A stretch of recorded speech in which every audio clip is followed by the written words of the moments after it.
Hey everybody, I hope you're well. Under the circumstances, it's 1:05 right now on a Saturday, and earlier this morning, yeah, and just as I happened to check Twitter, um, the name John Clayton came up, and I clicked on it, and it, the announcement was that he passed away at 67.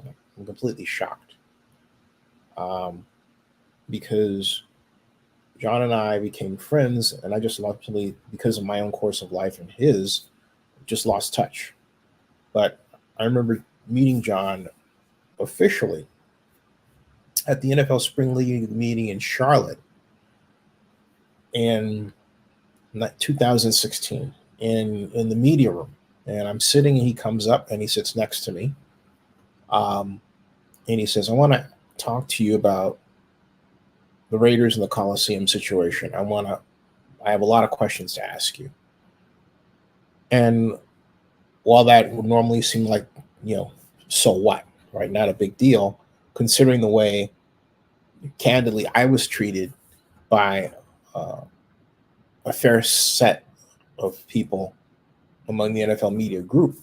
That was a big deal because at the time, the Raiders were sounding a drumbeat that they wanted to move to Las Vegas, and um, they were the reporters were buying what the Raiders were selling in terms of their reasons.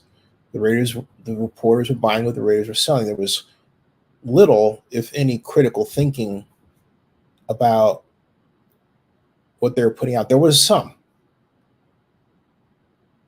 And in my case, I had a different position. But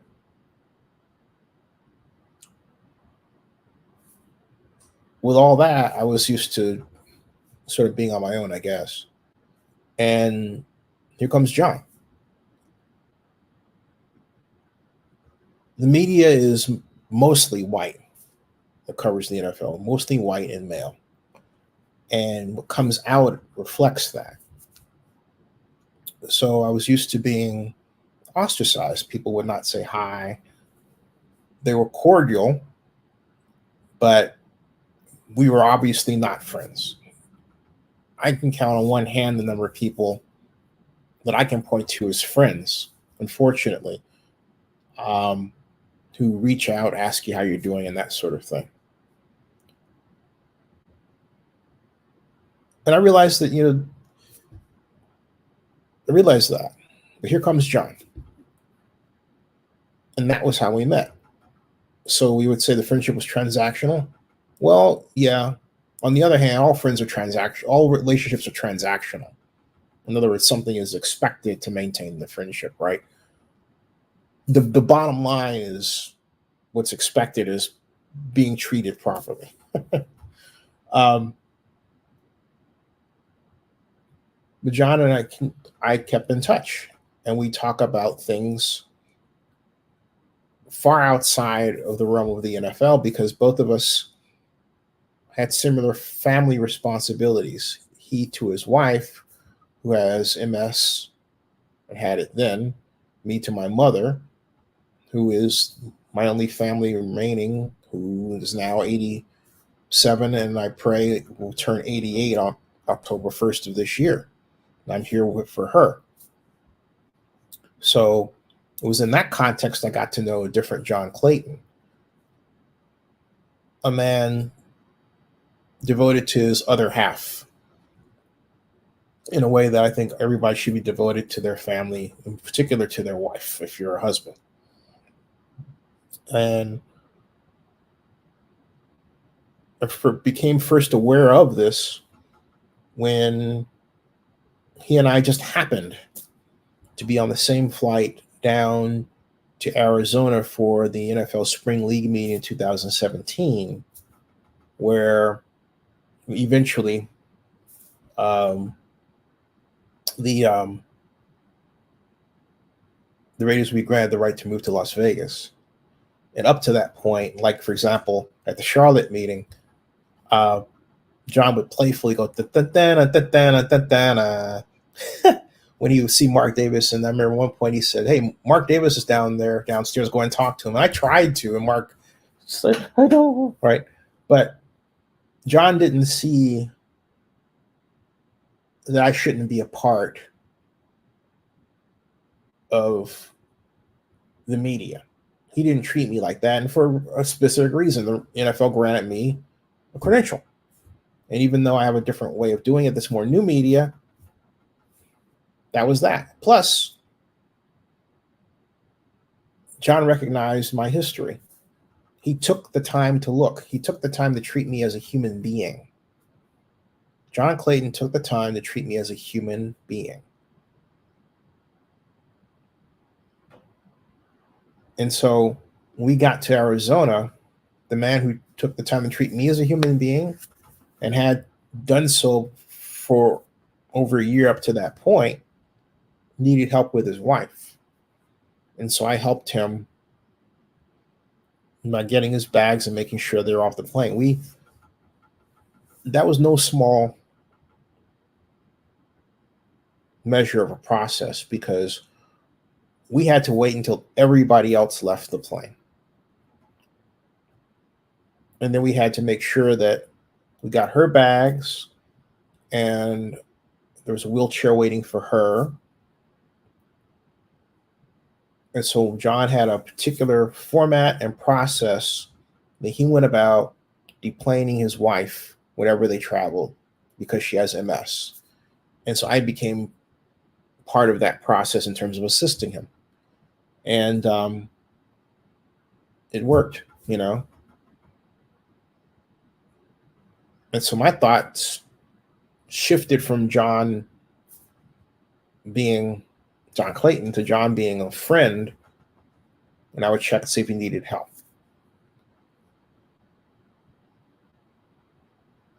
The way John treated me and the friendship that we had is how people should treat each other. It's sad that it has to be something that for me had been unusual. Okay. But John wouldn't have it any other way. He was always consistently friendly. He understood the perspective of that story, which was a lot less than me as a human being. That was John Clayton. And then one of my saddest professional days is when he got fired from ESPN. I couldn't understand. It wasn't he'd done anything wrong. It was money. It was the circumstance of media. Um, and I would keep in touch with him. And then what happened with me was my mom's aging happened. And I scrambled to adjust to that, which meant basically changing my life. And then starting in 2019, spending a lot more time here in Georgia, where now I've been I still have my place in Adams Point, Oklahoma. I haven't seen my place in some time. And I have to figure out how to square that circle at some point because my clients are in California, but I digress. I think what goes through my head is a friend of mine, ironically, had said to me that somebody else that was in media, every time someone passed away, referred to that person only from the perspective of they're meeting that person, right? And I agreed with her, but then I thought, I always talk about personalities because they're the zeitgeist. But then ironically enough, John Clayton's passing hit me just hours later. And I had to think about it. If you're in this business, you're in the business of talking with people who, by dint of their status, capture media eye, and then you're part of the media. And because of how media has changed, you become known too. That certainly happened with John. So within that structure, you're going to refer to people who are famous in the eyes of others who don't know them from a perspective of knowing them to some degree. That's natural. It doesn't mean that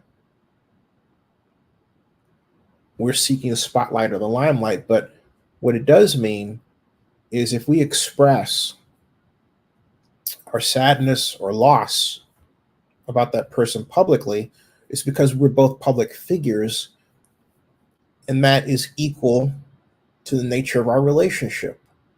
We became friends within the body of the existence of being public figures. There's nothing wrong with that. That's just a dynamic. What I love about John was that was not the end all be all of our relationship.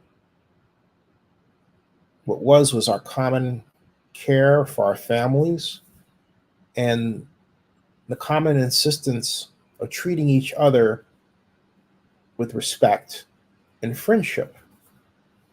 That's what mattered most to John. He was playful. He knew I didn't want the Raiders to leave Oakland for Las Vegas. A lot of people didn't. But he also knew from his perspective with talking to Jerry Jones that, hey, it was inevitable. This is what was going on. And so we trade notes, because what I knew on the other side was that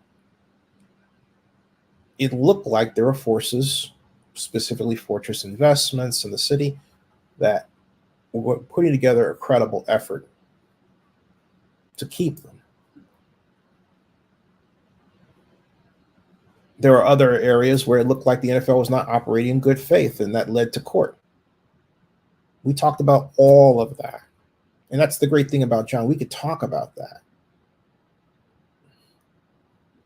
Here's where I mentioned that I ran into John. Here's where I ran into John at SFO Airport. He had come from Seattle, and we happened to run each other at Terminal T3 United Airlines. Getting on the same flight, this is where he told me that Jerry Jones had the votes right here. They won't leave me alone. He comes up, the first thing he says to me is, too little, too late. How you doing, John? Great. How are you? Oh, very well. You got your goodbye hat on? I got goodbye. Look, I actually do have a bottle of champagne from Mark Davis, but I think I might drink it. Hey, come on around here because it's dark. You're actually backlit. Yeah. He's horribly backlit, folks. So it's like, this is better. And he doesn't have his ponytail on either. So, yeah. You don't have your ponytail on either. Yeah. So wait a minute. What do you do in the Bay Area? You live here? No, I'm catching a flight from Seattle to here. Oh, you're transferring through? Yeah. Okay. Yeah. I'm waiting standby. Maybe I'll get bumped. I was like, yeah, we'll see what happens. Yeah. But you guys I don't think it's going to happen. So what do you think is going to happen? It looks like they're going to Vegas. Okay. Jerry Jones worked the votes. He did. Mm-hmm. Oh well. Crank up the lawsuit. I was telling Clayton about the whole lawsuit issue, but it's going to be interesting. It'll be an interesting meeting. Yeah. Well, how are they going to? Okay. How are they going to justify? Because I think it's a bad deal. Mm-hmm. And if he announces, I'll just chuckle. I don't think it's funny. How do you justify 42% of your fan base being tourists, and then a hotel tax? How do you justify $750 million coming from Vegas? That's how they Well, we just had two crimes. One last night where someone was shot outside the Cosmopolitan, the strip was shut down, mm-hmm. and the Bellagio was robbed. Yeah. So you're just one Paris attack away from choking all that off. No, but you don't design a deal. Now, this is me talking, okay? You don't design a deal where your livelihood is contingent upon a flow of people like that. There's no other stadium deal that's like that. No. That's the problem. It's unique. So you don't know this, but I'm calling Mark Davis the next Mo Green. Oh, wow. Mo Green, yeah. Okay. Mo Green, yeah. I'm sticking. That's my statement, and I'm sticking to it. I hope you get on the plane. I hope I get on the plane too. Yeah. They'll probably fly. It's like, we'll see what happens. Good to see you. Good seeing you. You got it, man. Always fun. So anyway, that was, yeah, I said that. Oh, that's funny. That was a hard thing. Hold on a second. What's important to me is the legacy we leave, the greatness of the Raiders. The greatness of the Raiders. That's Al Davis. That was funny. But John and I had a lot of off-camera chuckles and exchanges and laughs. And but what I remember most is being at the NFL annual meeting party that night, and he with his wife. And again, just that was his focus, his wife. And I remember thinking, wow, it's that's the hallmark of a beautiful relationship.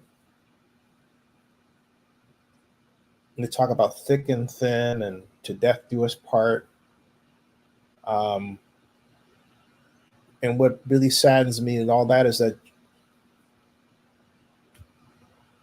John's wife lost her caretaker. And that's the part of this that's most wrong. Because as anybody who knew John was more than aware, he and his wife were one person, and she was not at her physical best. So I grieve with her and I pray with her, and I can only hope and pray that she does well through this. That's tough. And it should not have happened. I don't know what happened to him, and I'm really sorry that those times where I would say, I need to reach out to John and see how he was doing, I didn't follow through. Because the bottom line is, you don't know how long a person's going to be around. It's not guaranteed. Even though we all, just by the nature of being alive, tend to conduct ourselves as if that's the case. But having said that, I'm not above making a phone call here and there. I just want everybody to know how nice a person John was. I think on Twitter I saw where Brian McCarthy made a reference to how people regarded him. And I think if I can find it, it's worth presenting here. I believe I have found it. And let me show you what was being presented by Brian McCarthy. Brian McCarthy is Vice President of Communications for the National Football League, and another all-around good guy. Here is, I could find it. Right there, I believe. Yeah, there it is, right here. There. So sad news.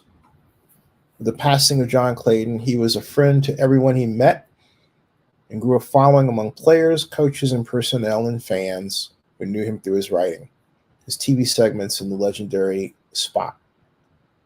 Here's John with one of his fans at the Combine, the NFL Combine in 2017. And, that doesn't happen by accident. It happens because, and I think John's posture says it all. He's calm and contained, and he listens. And he takes it in, He's got his pad at the ready, and but he's listening. That's what John does. Too bad this isn't a video.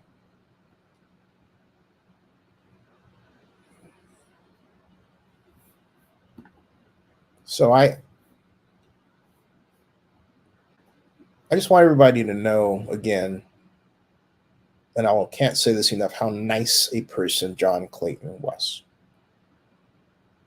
How much he took time to value people. And I think you see it here. He listens. Okay? He pays attention. Okay? So